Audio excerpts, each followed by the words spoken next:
Guys, I'm so sorry. When that guy on Craigslist told me he could get us into Viceland, I didn't realize that it was a sex amusement park in his basement. I'm really sorry. I know we're out of there, but it's going to take us about 2 weeks to get back home. You know, I kind of liked the vibe. Like, not the sex part was a little weird, but the furniture was really nice. And like, I don't really blame you for trusting that guy. I mean, the white van that he pulled up in and asked us to get in the back of seemed very legitimate to me. I thought it was really interesting that he had a basket full of lotion. Yeah. Mm-hmm. Well, of course. You got to keep your hands moisturized. It's summertime. To watch the show. Once he said this is the boner coaster, I was like, we gotta go. On the boner coaster. Yeah. Obviously. Sounds but once fun. we got off the boner coaster and he just whipped it out, no go. Yeah, that was the final straw. Yeah. So, listeners, we thought that we were going to get special access to some Viceland content. Turns out it was just a creepy guy with the boner coaster. So we're actually going to have to wait 2 weeks before we put out our first episode of the Viceland series. So in order to make it up to you, I thought that maybe we could talk a little bit about what we're watching, listening, reading right now, and give our listeners something to go over and enjoy while we're on the run. What do you two think? I think it's really nice to give the people listening to the show homework, the way we've been giving each other homework. So we're going to list some things, and then we're going to come back, and then we're going to ask you guys for book reports on all of it. And they will be graded. Mm-hmm. Mm-hmm. We're going to give you a shout out if you actually follow up on any of our things and say, great jorb. Great jorb. That Homestar Runner reference on this podcast. You know what? I feel like this is a really safe space, and the Venn diagram between Nirvana the band fans and Homestar Runner fans is, if not a perfect circle, pretty damn close. Mm-hmm. It can't be just me that paid for the upgrade on the Trogdor board game to get the Homestar Runner meeples, right? I didn't do that, but I'm sure you're not the only one. Anyway. Kit, you're being quiet. Are you not a Homestar Runner I fan? am a Homestar Runner fan. I Good. just never, I didn't realize there was you could pay to get upgrades. And so I was being very quiet. Okay.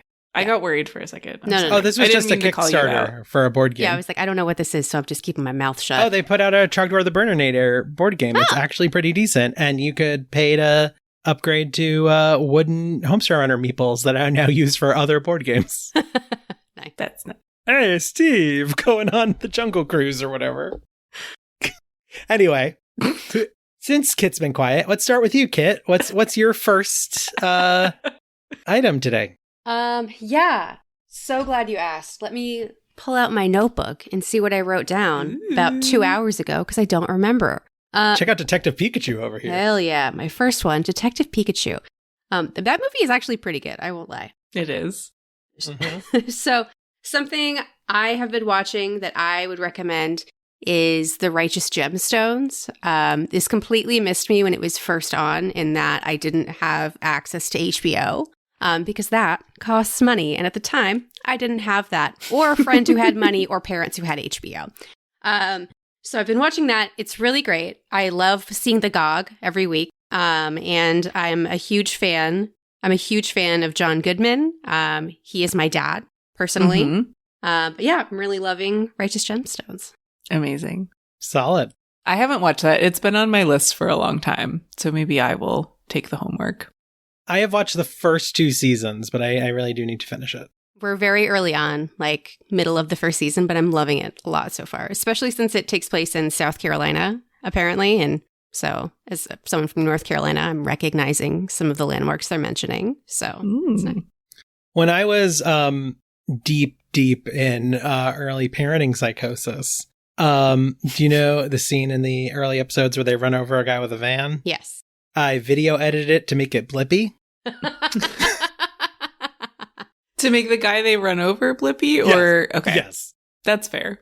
I think from my limited exposure to Blippy, that's very fair. It was a real rough week when I did that. But anyway, Michelle, what are you digging? I am also watching an HBO property that I didn't for a while because I didn't have access to HBO, but recently regained that and really just powered through all of Hacks. It's a perfect show. It just ended. I watched the entirety of it between like mid-April and now. It is just like, I think one of my favorite television shows I've ever watched. I watched the series finale and then immediately went back and watched the first episode again.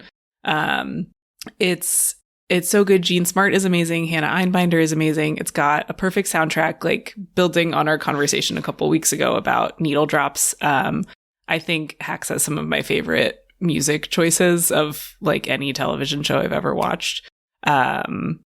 Like one of the notable ones from the first season is a drop of Lose You to Love Me by Selena Gomez that made me cry while I was watching it. Oh, wow. Which I wouldn't expect. But it's just so perfect. And highly recommend it. It's an incredible show. Awesome. For my first one, I'm going to go to the fine country of Canada. I recently finally watched Chandler Levack's Mile End Kicks, executive produced by Matt Johnson himself. Mm-hmm. Whew. One of my favorite movies of the year, right behind Sheep Detectives. And it is a movie that I related to so much more than I thought. Like, I was not an indie rock kid, but like, it's a really honest reflection of like finding yourself and being part of a scene and fucking up and seeing like how fucking phony people are in that scene. Like, it was just this really honest, authentic reflection on a time that was really formative for me. And it's just a great movie. Music's great. Everyone's in it. Most of them are pretty hot. That's always good. Hell yeah. People are fucking. Really funny. Great movie. Mile End Kicks. I really, really recommend it. That's also in my list to watch. I will Same move here. it up. I tried to hum "O Canada" since you were talking and couldn't do your normal duty. That's a hard song to hum, especially when you don't have any internal pitch. So, Kit, if you feel like you need to cut my track there, please go for it. Back to Kit. So I don't really do anything when I'm not recording with my friends in this Zoom call. I am either asleep or at work, or I have stopped using my brain and have become part of the couch. So something I'm going to recommend that isn't necessarily a show, but is a way of watching media, that being, make one of those spinny wheels and put a bunch of random things on it, and then have the spinny wheel choose what you watch. I have been doing this with my partner for the last month now, where anytime someone mentions a movie or a television show to us, we put it on the list for the wheel to choose. And so we have a bunch of things on that list, from finishing, I think, Scavenger's Reign to starting Hacks. Hacks is on our list. To movies that we've meant to see. And then to keep things interesting, we have a couple bummers that we've just added just in case the wheel decides to choose something different for our evening. So we could watch Hacks, or we could watch Multiple Maniacs. Multiple Maniacs rocks. Or we could watch Faces of Death. Not so much. Or we could watch the original Funny Games. No, thank you. Yeah, so we have a bunch of bummers on there. So it adds to the excitement of what the wheel is going to watch. It could be Celebrity Jeopardy, or it could be Tetsuo. So who knows? Wow. Recommend doing that. What a range. Yeah. Is it really. movies and TV shows on Yes. the wheel together? Mm-hmm. Fascinating. Bold. I'm going to have to try this. I always find myself with movies that I've been wanting to see, and specifically the bummers. I'm like, well, I'm going to wait till I'm in the right mood to watch this movie about the Holocaust. And you know what? You're never in the mood. So put it on the wheel. Let the wheel decide your evening. Will you have a good time or a bummer time? Yeah. That was me with the Leni Riefenstahl documentary from last year. Oh, what is that? There was a documentary where they finally were poking holes in Leni Riefenstahl's whole story about how she wasn't a Nazi. She just made propaganda films for them. Oh my God. And I was like, every time I put it on, I'm like, I already don't think she's a good person. Maybe I don't need to watch more about her. Yeah.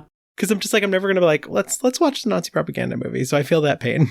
But Michelle, what else have you been up to? What are you recommending? My next recommendation is please go listen to Masayoshi Takanaka.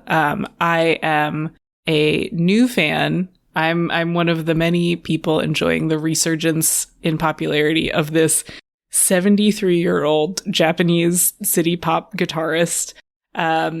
He's amazing. He's been putting out music since the 70s that fucking rocks. It's so, so good.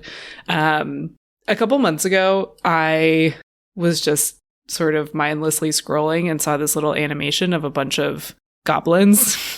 Like it was goblins in a band, and the song was just like this sort of like funky beat and the word goblin over and over and over again. And I sent it to some friends, and one of them was like, oh, this is one of my favorite songs. It's from this great album from Masayoshi Takanaka. It's an album version of a children's book by a Brazilian author whose name I'm forgetting and should look up, but it's called The Rainbow Goblins. And he made this like whole audio album that like is someone reading this like kid's storybook and has like a really great funk beat behind it. And love that album. Started listening to some of his other music, and it's like been the soundtrack to a lot of my life for the last few months. Have gone out and got a couple of CDs because the vinyl is really hard to find, and had a guy at a cool record store tell me great choice, which really made my day. So nice.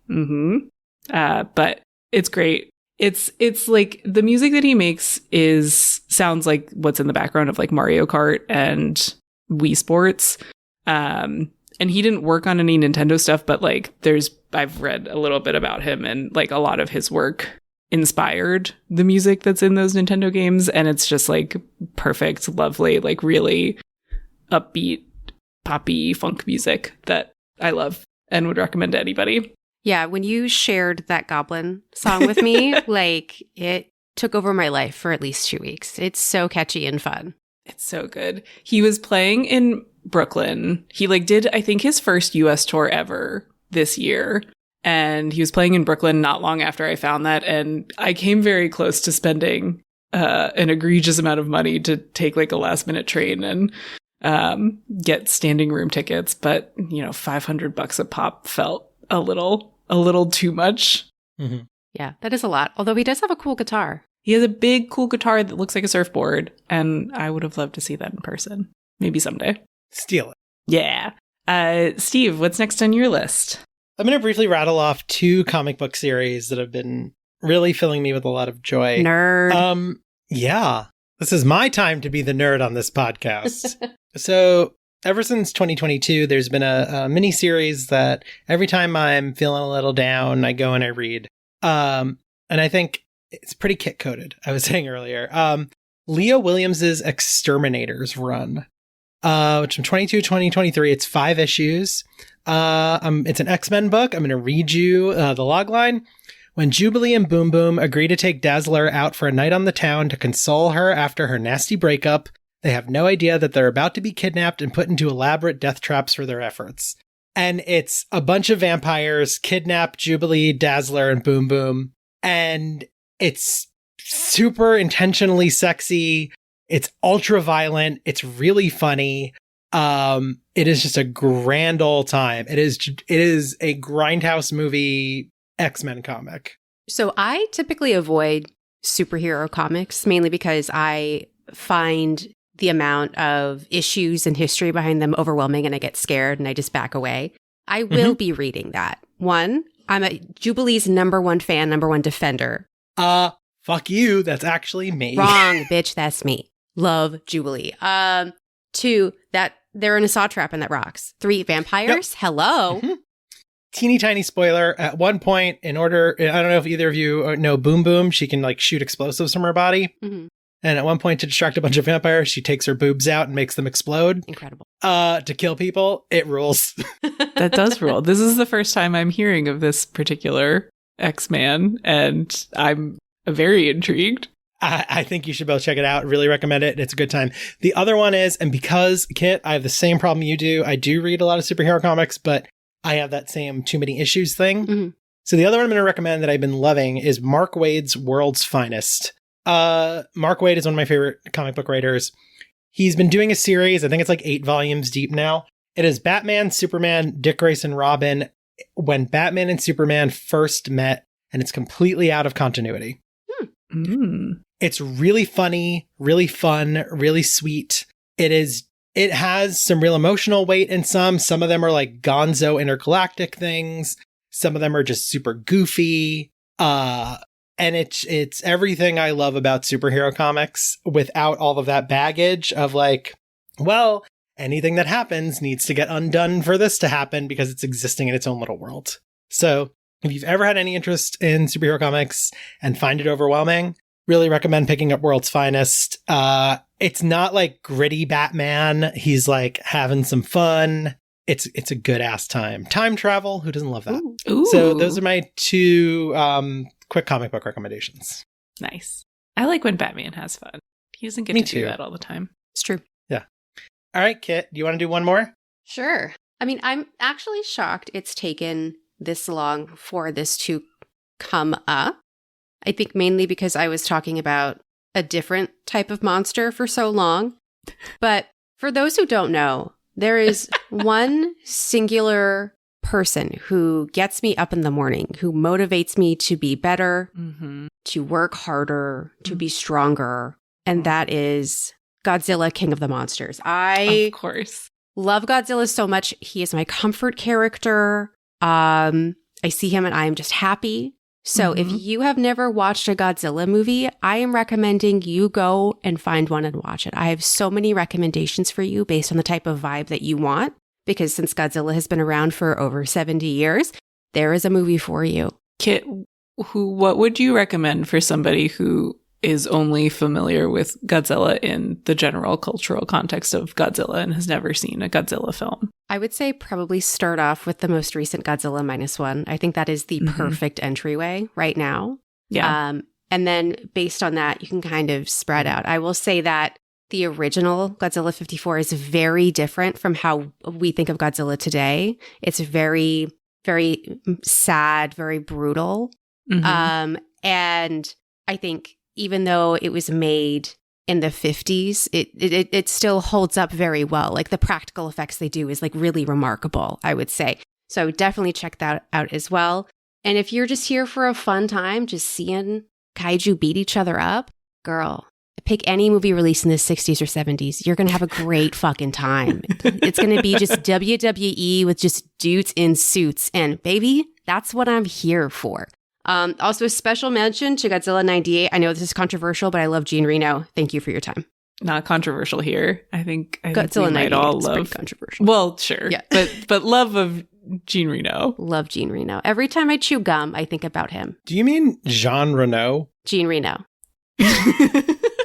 Janet Reno. Janet Reno. Love you, Kit. Love you. Can I just jump on yours for a second? Yeah. If you're looking for a romp, I would throw Shin Godzilla into that mix too. That's a romp? It's funny as fuck. Recently Shin available on Yes. some streaming service. We just saw it, that it was somewhere has like a collection of a bunch of the 60s movies and also Shin Godzilla and nothing else. Mm. I don't know. I had a grand time at Shin Godzilla. All about how bureaucracy gets in the way of people actually helping people. No, I mean, I can see that, but I think I just get so hung up on like how uncomfortable that Godzilla makes me feel. Like, Yeah, delightful. evil. Love that movie Love though. it. Phenomenal. All right, Michelle, you got one for the road? I do. I have an article that I read literally in the moments leading up to getting on the Zoom call. I finished reading it.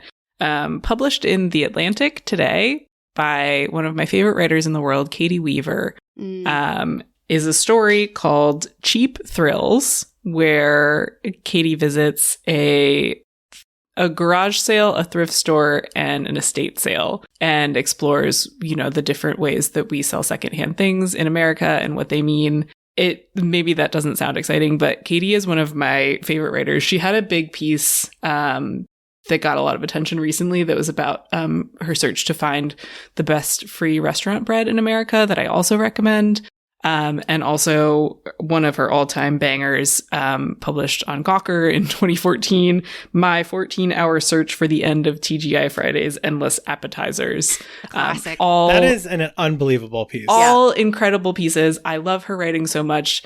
To read basically any story that Katie Weaver has ever written feels like hanging out with like the coolest, smartest person you've ever met, where you're doing something interesting and also she's like sharing history and also like things about herself that normally like you wouldn't like, that are also so like surprising and delightful.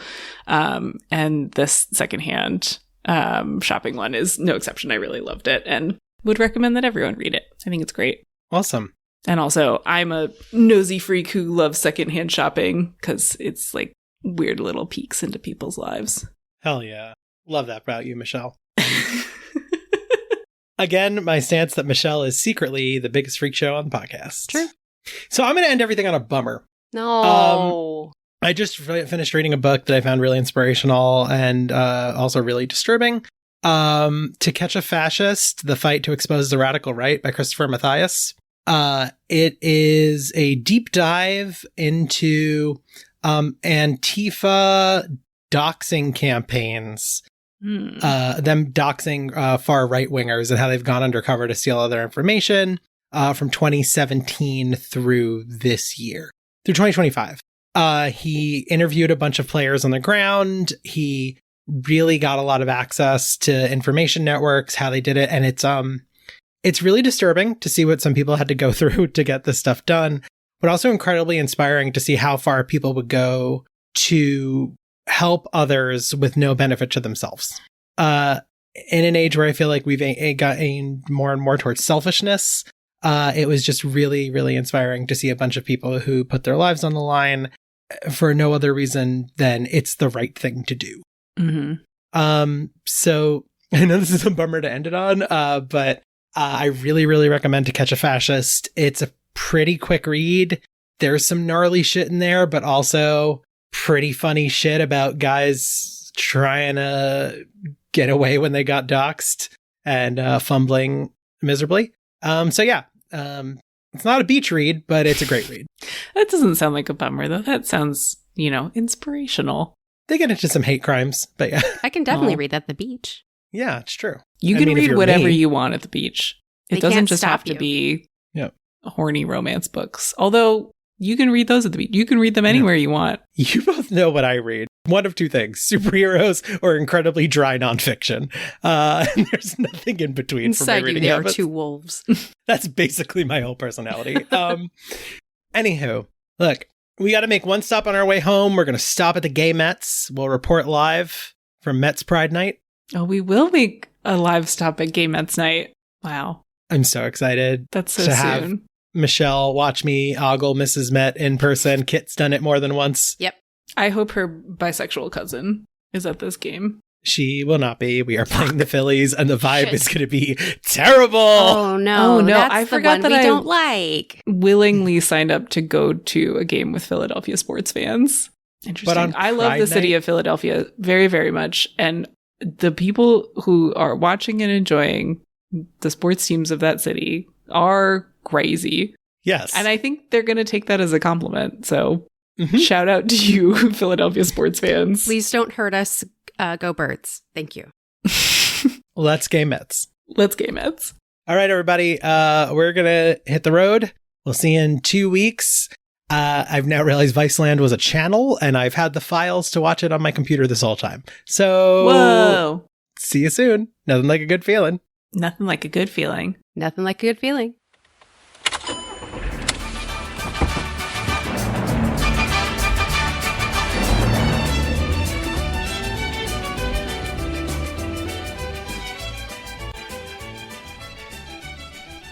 Thank you for listening to Nirvana, the band, the show, the podcast. We'd love to hear from you. You can email us or send a voice memo to nirvanathepod@gmail.com. And we're also on Bluesky and Instagram @nirvanathepod. Our website is nirvanathepod.com. Our show is edited by Kit with additional help by John. Special thanks to Ann Meadows for our logo. Oh, and Matt and Jay, if you're listening, we'd love to have you on the show.